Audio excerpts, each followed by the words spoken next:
All right, Michael, the game day bus is already over there. I think it's kind of finally sinking in that Alabama's playing yet another just huge game. And this one, per the rankings, is bigger. Probably not getting as much attention as last week because it was Alabama-LSU. But this is just another big game and really going to test Alabama's ability to bounce back from a physical game and play another big one that means even more toward their playoff chances.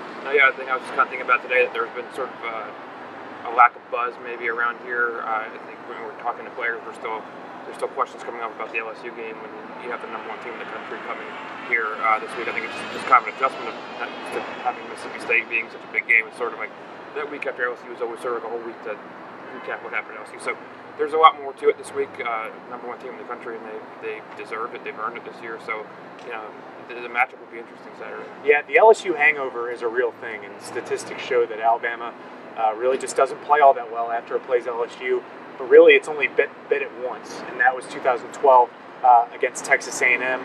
I think there was the differences I see in that situation to now, though, is clearly Texas A&M was #1. And Mississippi State is the #1 team in the country. Alabama back then was the one that was trying to hold off all the teams gunning after it.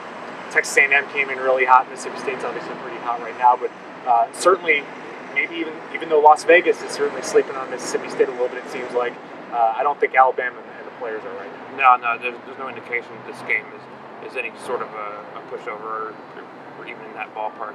Just from talking to players, they're up for it. They've been reminded about how big this is all week in there, so there won't be any sort of overlooking, if you can even think about overlooking the #1 team.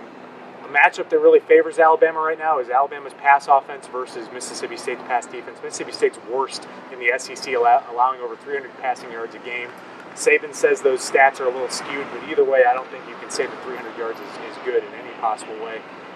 Maybe something that concerns Alabama, though, in this game is being able to stop Dak Prescott's mobility. We heard Saban talk about today. Even Anthony Jennings was able to get a couple of first downs when Alabama was trying too hard to go for the sack. Right, yeah, it's sort of the discipline defensively, the eye control. They were talking about the sideboards with the mobile quarterbacks. It'll be interesting to see how they handle that this week. Well, it's another big Saturday. We'll be there to cover it, and hopefully you guys bundle up a little bit because it's pretty cold tonight.